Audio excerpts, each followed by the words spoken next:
Joseph, master of dreams, and I say Osi Joseph Daeson Ewura. Abusiafo na otwe asan akwa abetri yembion Genesis enwoma no na yede etwa moso no. Yaye adusua no abedru empempenso bi a afeje ewiase abakosam no eba besi nipa baako bi nso ayefre no Joseph so. Last week na yehu Joseph ne papa eye Jacob amanehunu a wafam seseje oluman otifie ne mma na ekọ na omoba afi mma no nso adie ben watimi wakame ben na ebeba emma no mu na afi nso ehunsunzanso no nso ebeden baako bi abose no befa no so na abamu no ebedi akotene pa fiti sambre ya adusua ye baba ni dini Joseph enti na otwi mu no ye behwe Joseph nso ne eto no na brabo na afi yehu adusua ye betimi asua afiri mu mientwa ehumra sisia.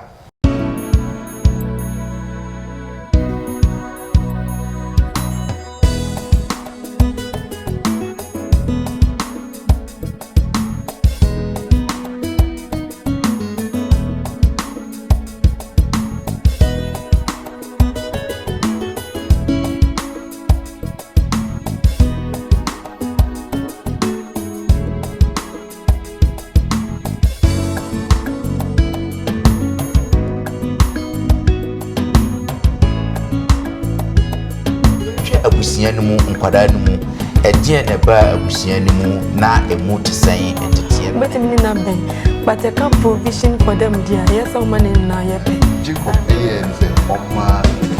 odono ma ewo ma ne maame no ne yire Rachel no ifra ne ni sanse akomeya no betime dia de papa ba akomeya mu so betime dia de bonia ba nti twosem.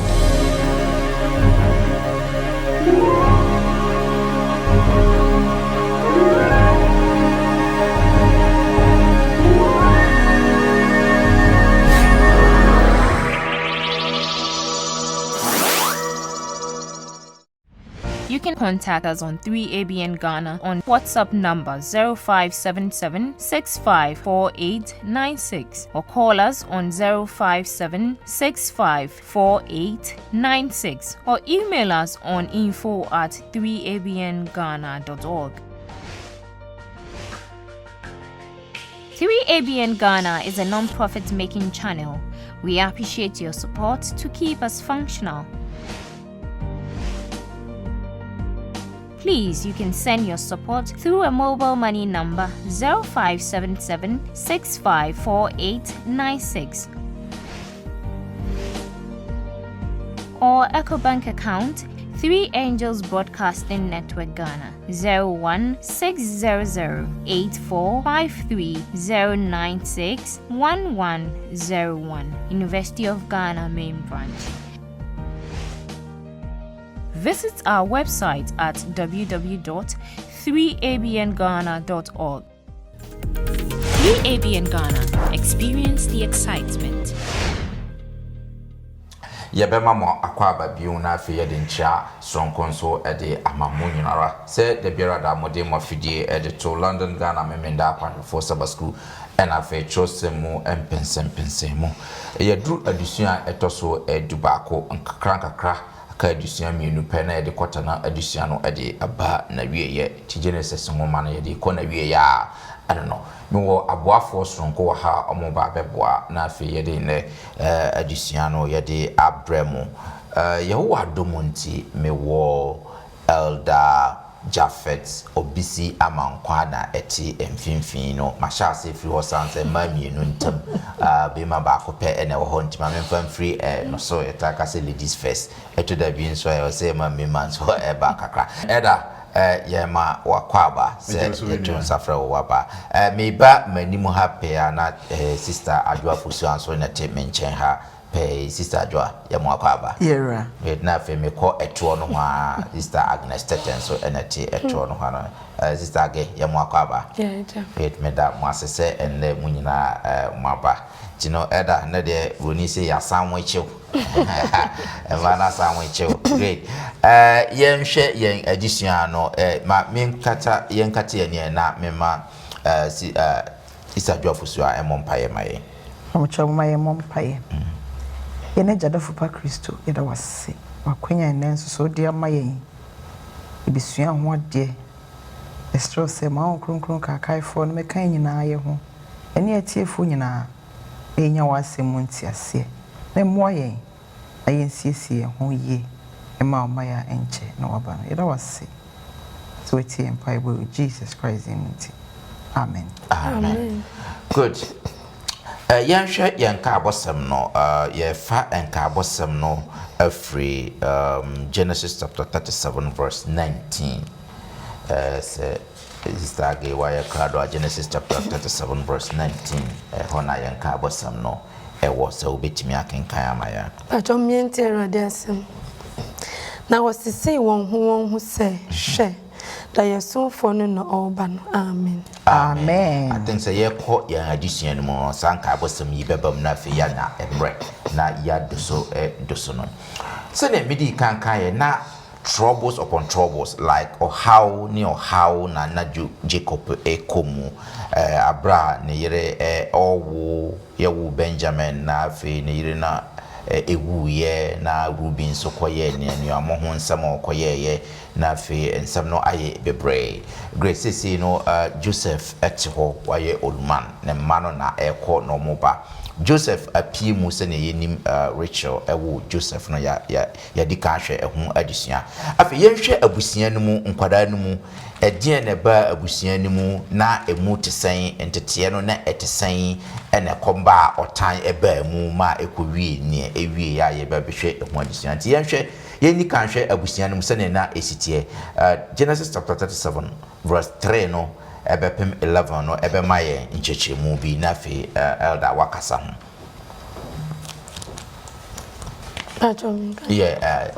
stake Ajomi interrade asem. Na yesa ni say Yosef ye ne nkokora abremu ba enti na Israel donis ne manyina enti opam bataka bibi manu na ne nuanom hu ni say won agya donis ne won nyina no otane no na wanfa abujo ne no nkasa na Yosef son daye na bra okachre ne nuanom no otane no sene akane no na okachre won se muntie daye amasoyi na hwe na ye bechichiri ayo afiafi wo afuom na mafi no sorigina chiribin na hwe mo afiafi no twa mafi no ho hia na ekoto mafi no na ne nuanom kachre ne se kire se uribedi yenso hene anase uribedi yenso tumi na daye no ne nsam no enti okoso tane no bebre na oso daye foforo bio na okachre ne nuanom se hwe meso daye bio na hwe owia ne osra ne nsroma duba ko akotomi na okachre neja ne nuanom no neja kan nanim se daye ben na waso yi kire se me ne wo na ne wo nuanom beba abekoto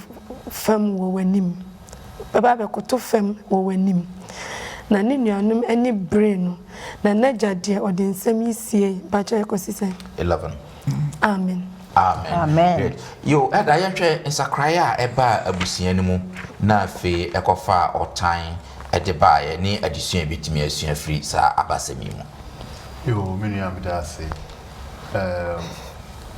ansa na betimi ate nsakraya ba abusia no moma ye hu abusia no se de atiafa isa ye nyina ye nim se Jacob ekotena Laban nchen no obori timu poso be ware Rachel na koba ne se nase no dada no edilia ma no na eche no ansa osande Rachel amano sa ye hu se na lia nyobia na Jacob sheda dono Bible no kan se no ntino nyakopon bie lia yem yeah ti lia ebe wo ma ema Jacob na ekodu baby a Rachel ehun se ono onya wo no ode na ko asida na eye tete no enhihye no sidi esua no Sarah ede Hagar ema Abraham sa na edu samre su no Rachel ede na ko Bilha Edema Abraham Edema Jacob nti Jacob so nyama efi nti then Abraham Jacob fie na koye say Leah e wo mba Bilha so wo mba ekodu baby Leah so hu say Rachel edene na baba wa ma e ono so de na yi Zilpa so mai na fi na Jacob so no the pastor no age kosimra repemu Yankopon esan ema Rachel na kusubi ekoye Joseph any Benjamin last week additional me hu say all we Benjamin mpo no ono ne ma me ne hwere ne nkwa nti ko wie sa fe Jacob mana no aboa no emema dumienu oba ba ko dan na nso mu nyina no eye maame fo enan na wo enu nti no na just automatically no wa onim say bibisa na efie no it's like it's asumdwe nhyedambem ba ne yenti so far na Bible ne nyan kan say asumdwe enifie ho osi bra Bible ne ka say Jacob hyeda ye say Rachel ba akan aye Joseph no obema no treatment a obejeje no so sa asini nuanu mu nyina kosi bra mpo atare foforo mpo na chese oyo odihie atare no pam share no na ma ni nuanu mu ani ekọ no ho njafo hu sa finance akiraye eba abusua no isanse nuanu mu a nanka trust na yedin wo so no won sa fisisi ana nchiche ya abem na koye se wonyina no tu wani esi nipa baako so a na Joseph isanse ohu se kwan a waja no ene Joseph efa so no ase obu wonyina animtia na trosem no eka ne pefe se na nieda Jacob etimu popa ne se obema Joseph abaye abakan birthright no ona de bema no ni ntia na wabo ne timpo se obeyi afi ho de na yenim but trosem no ma yehu of 1 Chronicles 5:2 say ekowie die no sa na ekowie okay esanse man edi kana kasa no so amboa wo yeah nipa ba ko tumi boa no kakra na ye Juda no ono no Yankopon de si yie die na nso abakan ehu inhira no de esan be pie Joseph ho sa eno nti no ebusua ne sesan ye bra enyiyimu eya abemu na fe Joseph na nkasa so no Yankopon nam da ye sonso etwa mfoni chi ne nuanom se enya ye jede mu so keke na odansonko ase Yankopon bi so no e mana dansonko na ne nuanom na anye wonde na ema wutu wani si no so se wonyaaya anka we no bone ti trust and can pay say na wotai no yeah na de nigi sema wo mu se addition etwa mu na otwa mu no Bible ni say bra Reuben ene neja yire ekodaye no Jacob tie so say wan kan ho hwe so de hye na akoma mu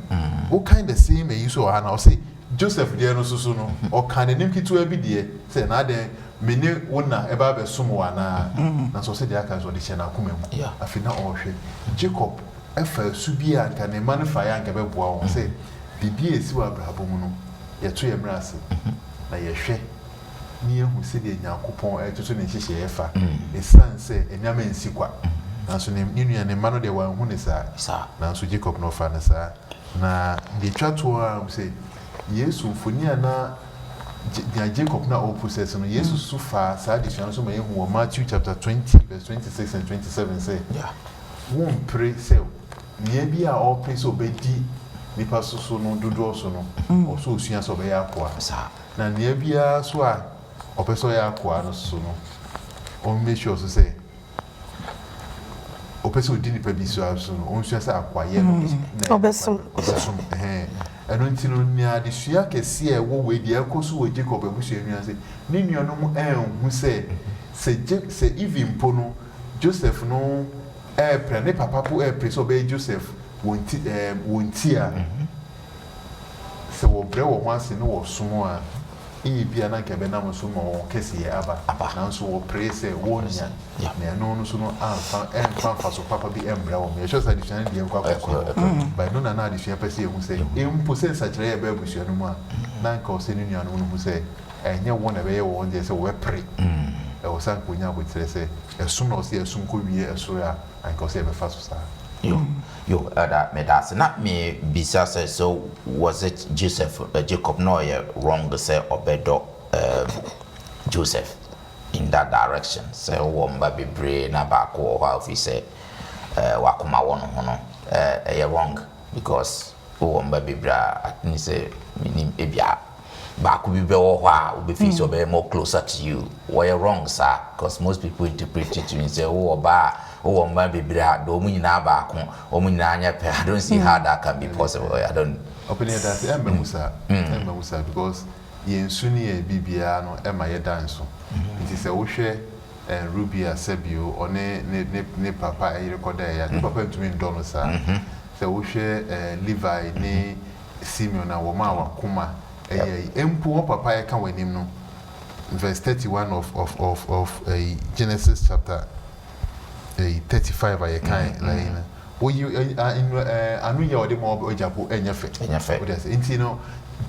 those character traits we never can until anything more wager and don't say anything. But I think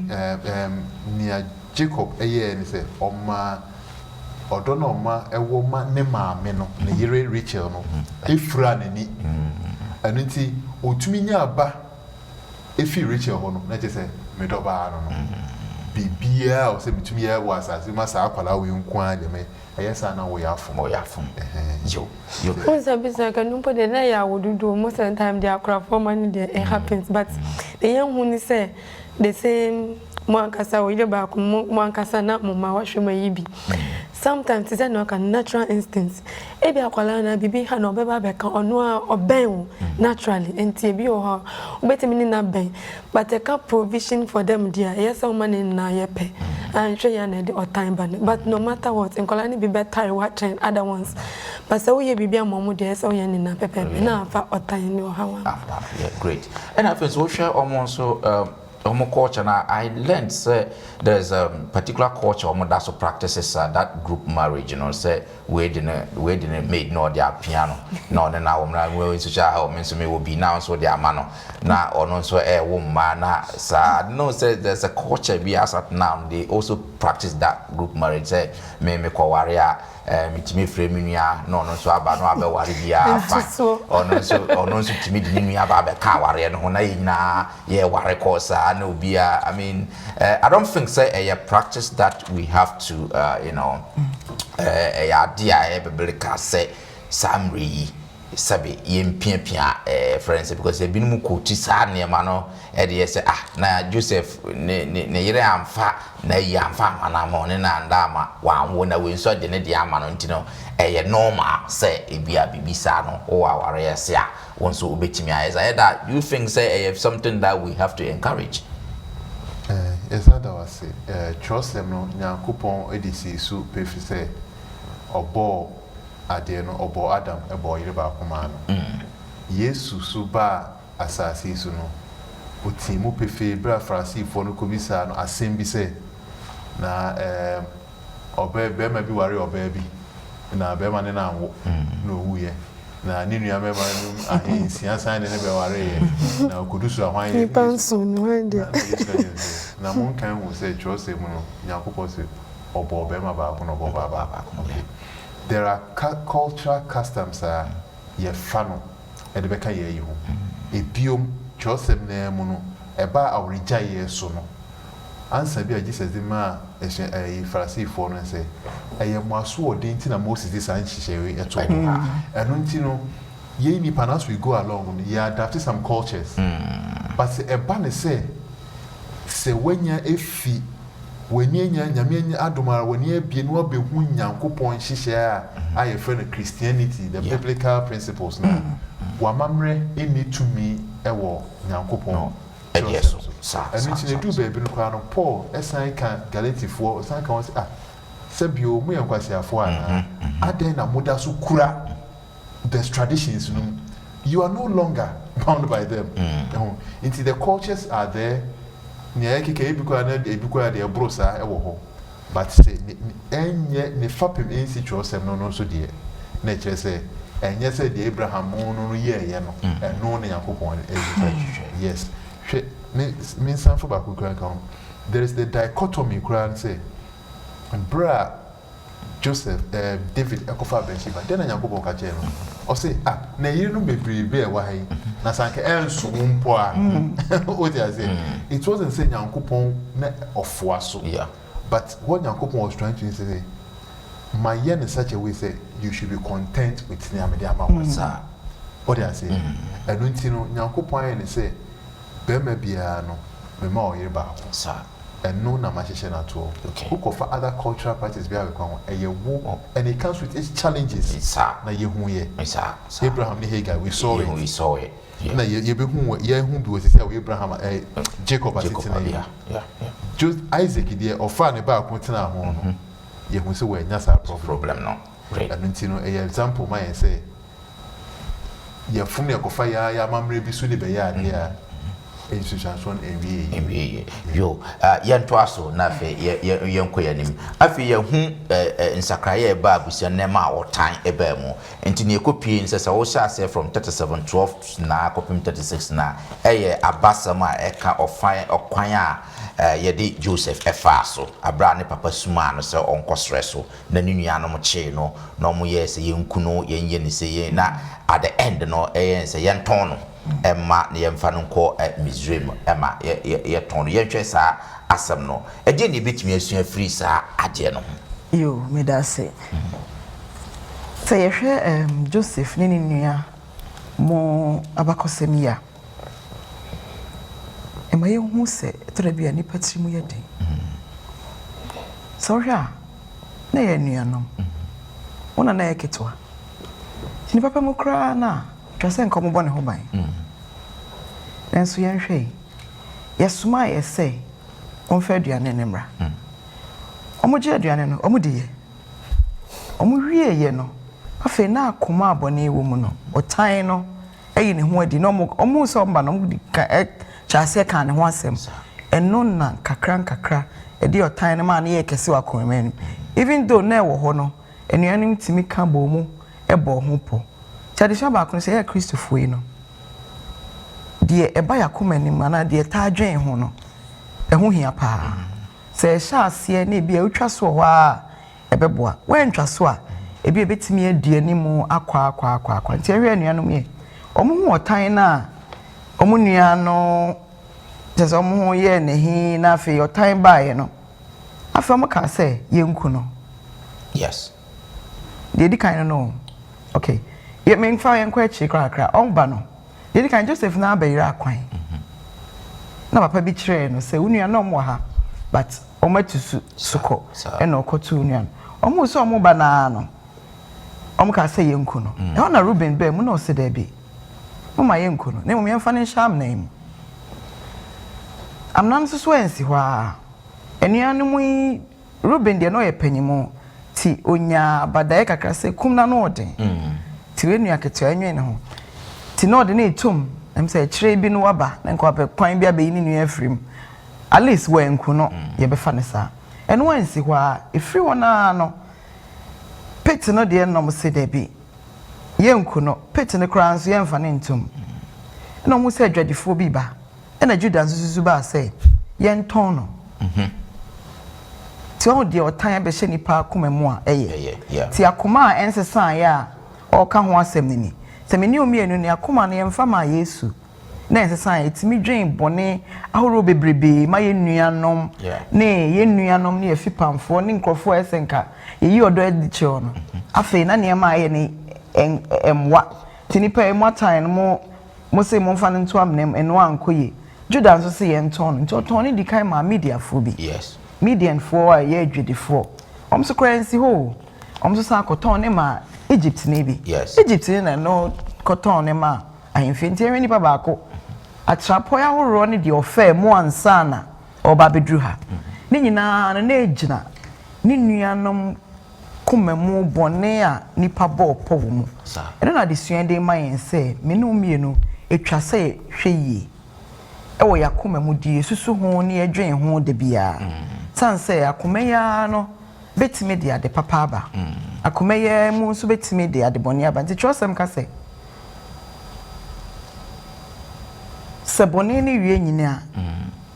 ewo den it leads to that entini etwasa ye hwe me ne omienu yakoma mu de hye mu da no eyade ehohia pa eyade ehohia pa nti ye momoden ne hwe yi akoma ensesan ne mfa ma Yesu yie no etimi ye bone a unsusu enuanu ma nsusu da se bia nka obeku mu nua but nenka bone nkakra eko amana ye wudie nanso nyame a omani manyina wie yi no se nyame nkun a ye say oyefo ye kwa nyame fa kwan bi so a no nim na wieye ni nti no ekosi Joseph yi e ma nuanom nyina so nya ho mfa so. Yes, great. Medase pass wa church otan a eba mu na se no otan no enyini ye na fe ko wie bonia omodidi Joseph. In fact, social story na bibi betwa mu otwa nka ye betwa so but bibi betwa story bi nso ebetwa mu a mepese ye behwe ansa na ya sa betwa sa story we ne Judah na fe Tama se na ye nim Jacob abusia no na Judah ye na ba ko enti Joseph no se wo sha se free 38 na Genesis 38 na yen say Judah frifie ekotena baabi okohia Canaan baabi eware no ema omo ema miensa na saa ma miensa no na baako ne odika no enso kohia oba ye frɛ no Tama eno ne no nso den eware ye na anyam se na akoma boni na atwen boni nti so nyankopɔn kun omo enti Tama ebeye kunafo na Judah nso a promise Tama so say obema the next one no aware eno nti Tama pe say sa ade ni ebebom no a embamu Judah enhwe so in the promise no so oye no ho jankyerani ema Judah esafa eno ho ekoye say one Tama ekodaye ema nyinsen ebamu ema afi eno akire no ebeda di say Tama ni di sa abone no ema ho anim guase nso ebaye I think say yenim sa story no pa e Genesis chapter 38 ebetwa mu Joseph die ya ton no zisage sasam na ehye honom no eno nso no die na yehunu sen na yehunu na dusua bi wo ho emayana that's it zeda na waka no asa wo hwa emfa ho but ye de tuto ho be te se nia adeboni batonya mitimi sisana na abaya papa yes into oteni ho ko worry te se na waka na mami ansana first one no se odi ni man no o se oyamumu ye kro the Bible na nka first one second one odi ona no se oni oba ne da na bo man ne hu nso ahwe se na be oni ne nyame ani anso ono nso okunu afedie Judas Rosa and about us miense saba ni man na be even though no sa no she oh eni akọ papa wo se ufiri kuna yemu na me bayi nyina me de na ma zenia na okan na da no de da no oh yes na amem no okosisa ne ho okotena nkwata se no no so ne yiri wi nti di are ho wi na fe de wasitam oh ba foforo ju se oba ne tutu ni nti me mfa ne afi de aponche so de be meya onyanya he pase ne fa bibi mami nti o so de ne nsa no kawa ne huma ne ne puma oji se o de aboa ne ba na media mom so only the onim nia wo ye because the person wonya evidence na asemba wonya biaka we na oti se na asu yinim ene yankofa ne ma ne yanku ne oni no ye dwamanfo sa ansana meto aso ne sometimes onim se Bible ti nipa de hwe ne etu aniwa sa se me na maye boni no bi we be kan tin ba e bia nipa ne kokom ne wa ye hwe ho no na nya asem keto enti ye wa asafo me fiem ni ba bi adwuma mu whatever it is se wonya popo koboni mu aya susu kan because onyame nanim obi akomam ne e koso wo ho no enti afedie o se ba asa na oni ni konyim ye no mo si o obo adwamanti e to se okay ne nipa ni we ni poma ne na homa ne nso anu ka wani oni na me ne o se hu ne ni wuye no pa to se o munya no na me pom ye bonifo e chensa o ba ye to se ba asa na owo oba emba no no me hu sam ye ntafo o ma woni ye tisam na na Jacob die no o se ba ko din kan de nsa ba ye o je awon de kokko bo o se oni no ye penni yes but o sa kan ko ama ba ko ne din kan benti o ba ye ni ne nsa din kan benti ni din pere say breaking through okay and so na Adam anu so eba no se sa ensem boni nyina echi no bibi papa bitimi hwemu bae efite se wo hwa time na se na rehab wo na se na roof esa ba Mary o Jesus nsa ma nan ya Yesu agwo mumudi makotini time rehab roof na Mary enam so ma agenkwa Yesu Kristo ebaye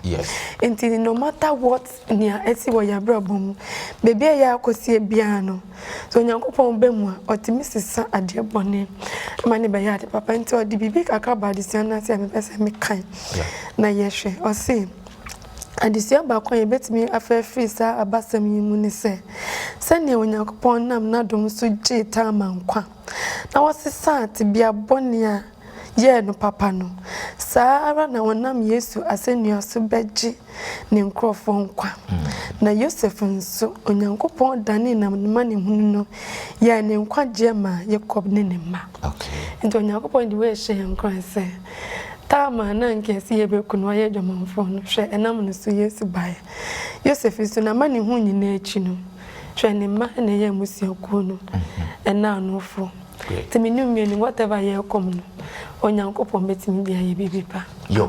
amen medase sister ge se wachire musa ye yenkwe anim na intimi eni yemre no so ada membra wo so nti sa abasem we time ne Judah de yi ba mu na afi ye san flip back to Joseph ye ba betoa ne de no so yenhwe afi de Joseph akwakodi Misraim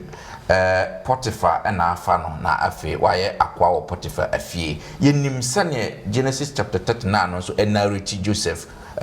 ne ye sane o ya so mre ne wodi djuma pa e wo Potiphar fie ne nam saa ye so na o nanim na mpo Potiphar yere nso bo anwo so abra no pese one ne ye bibi ne no nso o yere no ho na wan pese one ne be bibi na de ne kopi afiase na daye so ko ba mu na ehun nsem bebre yenim Genesis chapter 39 story na wo ho no ne me pese me bisa ne se egie ne betimi asua free de Joseph ye ma otimi gina saa nso hwe no ano ne ma ne timi nya saa success no e wo Misraim yo etawase say adisiana o mimi hu 38 no ne 39 say in the directory no nyankopon pese otwamfoni say nia Judah efeli no Joseph your pass that test that's right na ekwan ben so na Joseph etumi pass that test ayetia wa ekwan ni say Joseph ede ne ho to nyankopon so uhwemu a before Potiphar yere kura ebetete no natural sem no kan epefi say nyankopon na nadom ewo Joseph so anenti no uhyira no empo sanhyira no do so anse na fi Potiphar kura onim ne oni fie anenti no Joseph no ni ane papa de tete no na at the age of 17 osahi ya be fa no edina kru fufuro so no esanse no odaso kura santete pa ni nyame akwan so nti no sanhyira na do so na titru pa no ne a abaye bibia yense na hokese eye sanso hwe na eto na fa Potiphar yire ho otumi so di so nkunim no o kan se ekwan ben so na metumi aye boni sei etia nyankopon a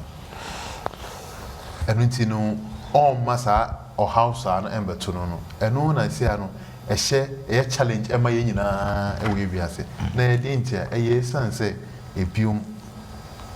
ohun se nyankopon ina se we boni a ofum no se nyankopon edit intimaye wo yen asetemu ni abrabom se Kristofo a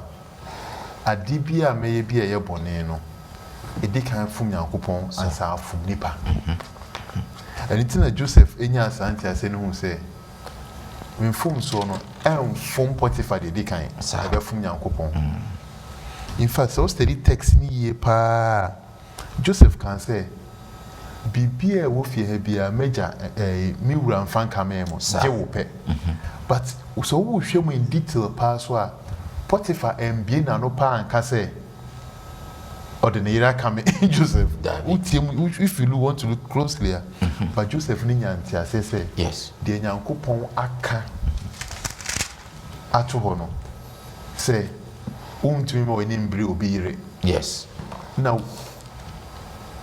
we yesa wafom no otinya saa ntiase ne say saa nhye no aye ni etie Nyankopɔn de dikan sa asa betia nyonko nipa eno ti say ye bisa ye hu say den na ebo a Joseph mani tumi di saa nkunimdi na ye de dikan ahotoso a ode tu onya wo nya memu ni de toso mienu ohun say boni eba na kwemu a e boni a etia ne Nyankopɔn yes if that is the case there me mpese mefu me Nyankopɔn yes eno ti metwe me ho efisa boni no ho eno na ebo a no mani tumi ye nkunimdifo a enne besi ne no ayense na ho ene a challenge ama yen nyina se ni Joseph ye no se yen nyina ye betumi afa so ehu ne se be yen hira ma ye san se e Christopher ye edu baby so sa boni we die e boni ketwa boni we die e boni kese no na fu nyame boni bia ni ho a ye ketwa na boni bia ni ho a ye kese boni ye boni and in the sight of God se metia se boni ketwa o boni kese o efu Nyankopɔn a me betwe me ho afi ho great yo medase medase ene ma membra sister Joaswe na yemfa sorry yen addition na so yenhwe Pharaoh so daya Pharaoh eson ye na fe yemfa entoto ho se wo hwe Genesis chapter 40 1 to 41 no 1 eba bepem 41 so 1 to 9 a describe adayeso mienu e course so se ne nyina ye hu ye no enam se Joseph one penny se oni Pharaoh Potiphar your baby binti ekowie no wo afiase na afiase wonom se na trosa no otoaso kona 40 no kana okoto nipa mienu bi nso anom ye ohene no nso asomfo na omonso ohene no nso boanjo omonso odwumadi omudi nti ode omonso kopie afiase na enim se Joseph nso de se na adusia na tifi asam no ekono so dae sunra omonso son dae mumienu nyina so dae ma Joseph etimi kire dae na se ema ne ba mu epepepe se ne esi ena ekọ pepepe na kwasam ne se Potiphar nso friends ohene no so Pharaoh nso son dae ema Joseph we no kaaye me kofa Joseph mo no so timbe kire dae na se yenhwe saa adaye mienu ya omoson yi die na ekire yen okay that's it see hwe di kan no ba ko no si oyebi oyebe kan so oton ade ma ohene no e na ba ko nso hyensa ma ohene no enuanu nyina di kan so daye no so hwe ye de to ohene de ho a o say na omukra ne kra no ho yera no their souls were troubled. That's right. Omaso daye but daye bia na ebro de da wo so ne so say daye bi o so ya o da sorry a wan kai kra nya ohwe but daye bi ho a wo so na ade chi na won kai a ho nto. Yes. To we de o say to aso ma na om ho yera om sa na wo hene de ne te. Isa. Enuanum kai daye no Joseph de na won kai be enuanum yen de no mo kai daye ba no mo nim asiche. Na yehwa potitiw pa Joseph hu won no o say ade chi hu won na o manim ayebusa na obusa mo say ana na manim ayebusa o so na o madi ohini hwam na ode o maba afiase ana na manim ayebusa na o mo ka say aso daye ama ye kra ho yira no na Joseph bisa o ma se bisa bi sa o si nyame enye nyame ne madaye nkyira se ana sa enti o mo ka ye na Joseph ka daya si nyina a kyerewom na afi o mo tom na o kai kyerewom se nyame boa na eyi mu free ha mo kwa ya mo nkai me ampani ampa ohene to pono oyi o mo free ho koto a o madwuma so se de na o mo ye no na ohene so so daya on de na o nkai mpo na woni maseche na ne ho yira na no na o mo kai se fiase ho ne ne onua bi ho a o de Joseph otimi kyerɛ yɛn da yase ɛma yɛ ho tɔ yɛn ɛna ɔhene sɛ ne mo nkɔnkɔfa Joseph mra na ɔso bɛyɛ saa na nyame domu Joseph baayɛ no pɛpɛpɛ ɔboa anuanom yi ɛkyerɛ da yɛ nase kyerɛ ɔhene sɛ da yɛ sɛ na woson yɛ ntraseɛ ni ɛma ntraseɛ bɛɛ mu ɛno kyerɛ nyame fa Joseph afiase ɔde ne kɔtɔ yɛ ne so de anuanom bi da yɛ my shrabaya my bika Pharaoh nene mind my nipa ne hu se ampa nyame ne ma daye mu entrase so many one me no asetena mu in bia ye wo nieme bia we don't have answers to but nyame de bibia wo ho anu moye se bibi bro ye so na ben ye so na ye hu ba bia emfamfa se de Joseph e kire ohene no yenso betimi a kire nuanom ana ye betimi de etu enfo se ye onyame bia o bibia no ho moye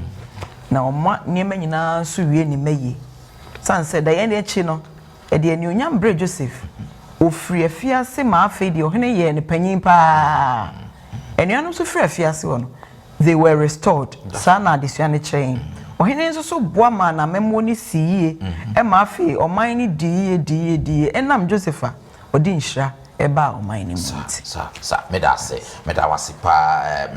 pa fa wo hwe Joseph da ya no so na nke ye nembra anka o nsori bebre o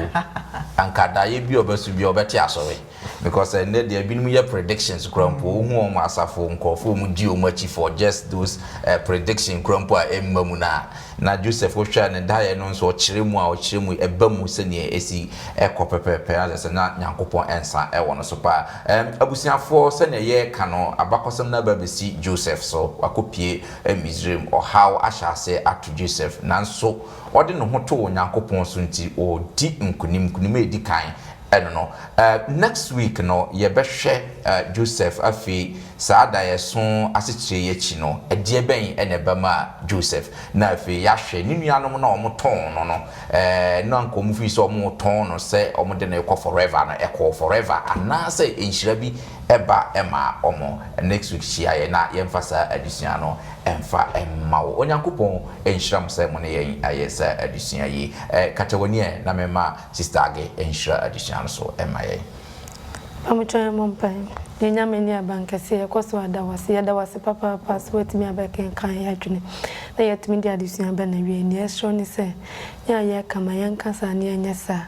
etiefo muti munya etiefo ayefo na se oba yenye oni madom ni esho ni se huyemobo ewiye bre ni ntimi fa yen hunyina ma so kramo bro ni bi o ha o sufre wa radio so se huyemobo ayemfa Joseph abrabo ntutu ye de ho na de besi bia ayemfa yen hu nto so na obrem no obehye ye nimonyam e wo wadom ti amen. Amen.